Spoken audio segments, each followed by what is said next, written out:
Ladies and gentlemen and ladies, Oilers win, Oilers win. Let's talk about the big one. Let's get into it.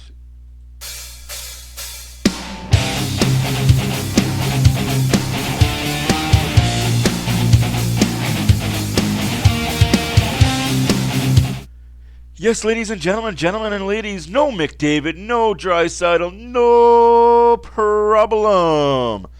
Let's play some La Bamba Baby and talk about the Oilers beating Seattle 5-4.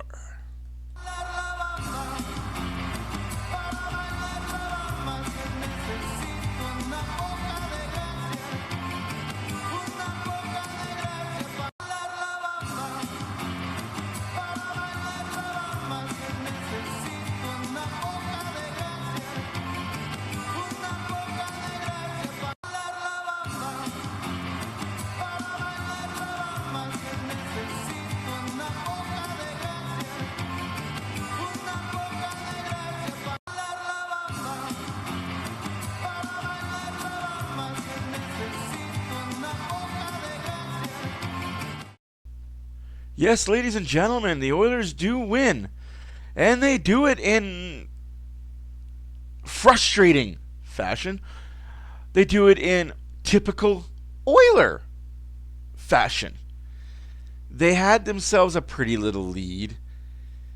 They had themselves some controversy.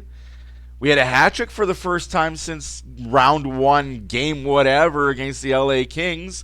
When Hyman got a hat trick, we haven't seen one all year. Thank you to Ryan, Nuge, and Hopkins for that. Again, we were wanting things from the supporting cast, let's call them. We have the main characters. We got McDavid, we've got Draisaitl, obviously the main characters when it comes to offense. The supporting cast, the Hymans, the Hopkins, to an extent the Henriques, the definite Jeff Skinners. We wanted to see more. Now with this game, no McDavid, no Draisaitl, what would the supporting cast do? Well, let me tell you, they did not disappoint. They did not let down. They did not give up. They just went out and did their thing. The power play looked okay. I would even say the power play was slightly improved because they weren't looking for a Draisaitl 1T from his spot. They weren't looking for McDavid to do the dangles around the net to not shoot.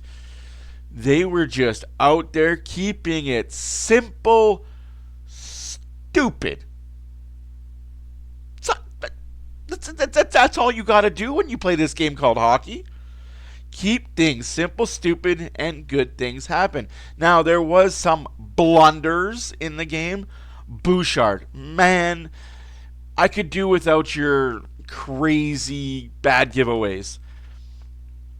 Now, unlike some creators and some Oiler fans, I'm not going to bash Stuart Skinner for the goals.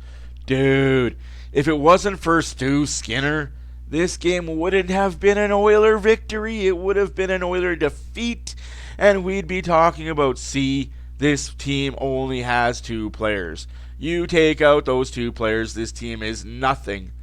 Can't say that now, can you? No, you cannot. Anywhoosies, there was a lot of games that happened yesterday, a lot of implications that happened for this team. Let's talk about those. The out-of-town scoreboard, brought to you by this guy. As always, I'm here all week. Anyways, well, apparently not, because the Oilers are off for a week now. Now, the out-of-town scoreboard is pretty simple, pretty self-explanatory. There was 14 games in total, I think, today. Sorry, let me get my ducks in a row. It's early, guys. It's an early Sunday. 14 games in total. The Rangers beat the Canucks 5-3. The Stars beat the Flyers 3-2 in overtime. The Wild beat the Sabres 4-1. The Blues beat the Blackhawks 4-1. The Flames beat the Islanders 4-3 in overtime. The Kings, oh my God, the Kings put a whooping on the Carolina Hurricanes 7-2. The Capitals beat the Panthers 6-3. The Utah Hockey Club beat the Lightning 6-4. The Colorado Avalanche beat the Montreal Canadiens 5-4 in overtime. 3-2 Senators over the Devils. 5-2 Predators over the Leafs. 6-3 the Knights over the Wings. 5-4 Oilers over the Kraken. 3-1 Bruins lose to the Sharks. Now, I'm going to preface this and I'm going to say this. This game was not going to be going the way of the Oilers if it wasn't for one Stu Skinner, one Ryan Nugent Hopkins. Man, Bouchard, you tried. You really tried to give that game away. Primary assists on 2 of the goals, I swear to my God. You had the primary on a few Seattle goals. Anywho's, first period, Seattle outshot Edmonton 11-10. Second period, it was 10-9 for the Oilers. Third period, 11-9 for Seattle. In total, 31-29 for Seattle. Now, because of all that fun stuff, and trust you me when I say some fun stuff, we had a nail-biter. We had ups and downs. We had a 2-goal lead. We had a 1-goal lead. We thought we had a goal scored against us, but the referees were like, yeah, that's a good goal. Hell no, that's not a good goal. That's goalie interference. Coach Knobloch challenged. Smart coaching. And guys, the smart coaching started with the lineup. People were pissed off, mad, upset that Jeffrey Skinner was not part of the top 6. Jeff Skinner was not on the top line. Why would you take him off the top line? Why have one line that has Hopkins, Skinner, Hyman? Why put all 3 of your horses on one line? Didn't make any sense. Split them up. Do your due diligence. When are we as Oilers fans going to start trusting the process and actually think that our coach may just be smarter than we all are collectively? Any whoosies. Oilers win the face-offs 55-44, in large part to a guy that is going to be your number 4 centerman in the playoffs, Derek Ryan. That guy wins face-offs. That is what he's good at. That is what he does. He will win the face-off, get off the ice, much like a guy I remember doing Boyd Gordon. Another guy I remember doing Michael Pekka. Just win the face-off, get off the ice. I don't mind that. I like that. Sound strategy. You've got puck possession when you have a guy that wins face-offs at a clip of 60%. Power plays, 2 for 3 were Seattle. Our penalty kill needs work. The Oilers' power play was 2 for 4. Yes, I know they're trying to say it's 2 for 5, but when it's a double minor, I count it as 1, so they were 50%. Again, hits 18-13 for Seattle. Block shots 21-12 for Seattle. Giveaways 17 for Seattle, 14 for the Oilers, and I swear to my God, half of those were Bouchard. Takeaways 6 for Seattle, 3 for the Oilers. The Oilers win the season series. They have one more game against Seattle March 27th. The Oilers are 9-0 against Seattle in history. That's right, folks. We played Seattle 9 times. We haven't lost to them in 9 games. Oilers win game 1, 4-2. Oilers win game 3, game 2, 4-2. And the Oilers win game 3, 5-4. Now, Hopkins also did something I haven't seen an Oiler do in a long time. Ryan Nugent-Hopkins, power play goal. Ryan Nugent-Hopkins, shorthanded goal, and Ryan Nugent-Hopkins, an empty net goal. Yes, the shorthanded goal was on an empty net, but I digress. He also got a 5-on-5. So he got a 5-on-5, a power play, a shorthanded empty netter. That Hopkins was the man, is the man of the night. Now, before I get on to too many good things, again, the Oilers are off until Wednesday. It's going to dictate if McDavid and Draisaitl plays. I'm going to preface this very, very nonchalantly and very best way I know how. We may or may not see Draisaitl and McDavid on Wednesday. It will honestly depend on how LA does tonight and how LA does on Tuesday. If LA plays well and wins tonight, and they play well and win on Tuesday, we will for sure see Draisaitl and McDavid on Wednesday. If LA loses tonight and loses Tuesday, we will not see Draisaitl and McDavid on Wednesday. I honestly feel like we will see them dictated on what LA does for these two games. Because again, it is that tight and it is that close in the Western Conference Pacific Division that if LA wins these two games, they are now ahead of the Oilers, and ahead of the Oilers comfortably, to the point where the Oilers may not have a choice but to play Draisaitl McDavid. Again, as it stands right now, Winnipeg has first locked up in the conference. Dallas is right behind them with 92 points. Winnipeg has 100. The Jets have 90. Colorado has 89. The Oilers have 87. LA has 85 with 2 games in hand. Oilers have played 70 games. LA's played 68. Thus I say LA wins today. They've got 87. LA wins on Tuesday. They have 89. Oilers are idle till Wednesday. The Kings will have a 2-point lead. Yes, they'll have the same amount of games played, but they'll still be ahead of the Oilers. I don't want that.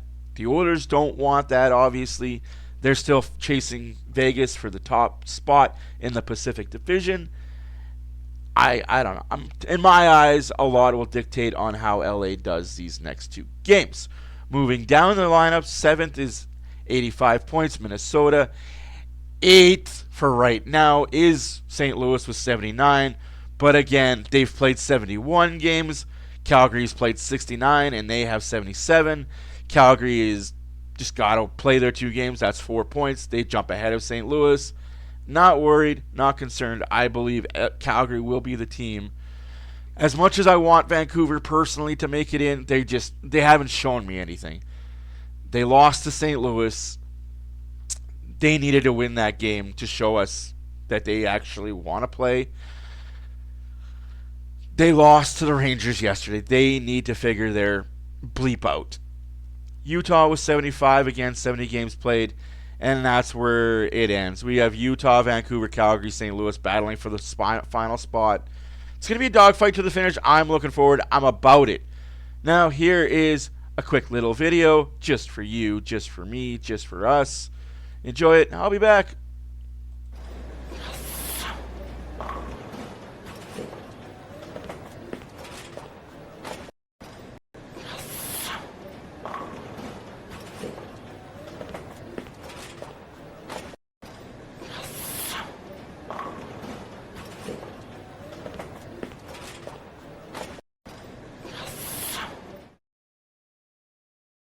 Now, like I said, quick little update here. Oilers win 5-4. They are now 41-24-5. Seattle's 30-36-5. Henrik started us off on the power play. Beautiful little setup. His 9th of the year. And then Kako scores on the power play. His 12th. Hopkins scores his 18th on a beautiful goal. Kako on a breakaway. Again, Bouchard, can you just not give the puck away 5 times a game? That'd be great. Jeff Skinner scores a beauty from the slot. His 14th. Hopkins scores his 19th on the power play. The Oilers are up 4-2, sorry. We're up 4-2. Life's good. We're going into the 3rd period up, and then Burakovsky scores. What a shot. Like, you cannot do any better than placing that shot where it was. Congratulations, Darnell Nurse. Perfectly screened your goalie, but still, you still got to make that shot. You still got to hit that little half inch between the post and the pipe and the netting. Burakovsky does. Hopkins then gets a short-handed empty netter for his 20th. We think, perfect, the game's over. We got a short-handed goal, empty netter. Hopkins gets the Hattie. They're singing Sweet Caroline or Living on a Prayer, doing the stupid Edmonton wave. On that same power play for Seattle, Schwartz scores, and you could hear a pin drop. We are thinking, oh no, not again. But never fear. Skinner stands tall and he gets the game win. He goes 27 for 31 for an .870 save percentage, 4 goals against. On the other side, the cord, he goes 24 for 28 with an .857, 4 goals against. I don't know. We still find reasons to blame Skinner and blame Skinner. We still find things to pick on. Just take the win and move on. Right? As far as I'm concerned, just take the win and move on. It wasn't ugly. It wasn't pretty. But these are games that you have to win to show that you're more than a two-man team. And the Oilers did that. We asked Nuge to step up. He stepped up. We asked Henrique to do a bit more. He did a bit more. We asked Jeff Skinner to continue doing what he was doing, and he did that. Ekholm, Nurse get the assists. Captain got an assist. Nurse got 2 assists. Brown, Ekholm got second assist. So Ekholm, Nurse 2 points on the assists. Hyman clipped in with 1. Bouchard got 1. Brown got 1. Captain got 1. The players that needed to step up and show out stepped up and showed out. Now, there were some people complaining about Jones. He wasn't physical enough.